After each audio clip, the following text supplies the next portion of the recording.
prepared naman ako lagi. Yeah, no, I'm always prepared talaga. Like, palagi na condition yung body ko. In a week, hindi ako nakaganon pa. Parati akong active.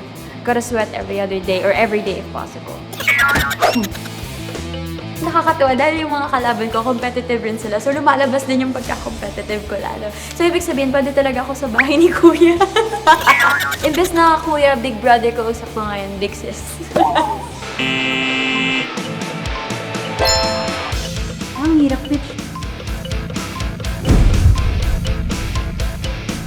Yung arms na nakaganon. Kasi, syempre ngalay siya dito eh. Tsaka, nahihirapan ako kasi talaga sa shoes ko.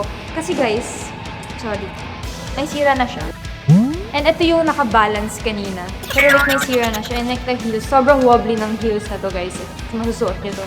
Kaya nahihirapan ako mag-balance. Muntik na ako maano kanina.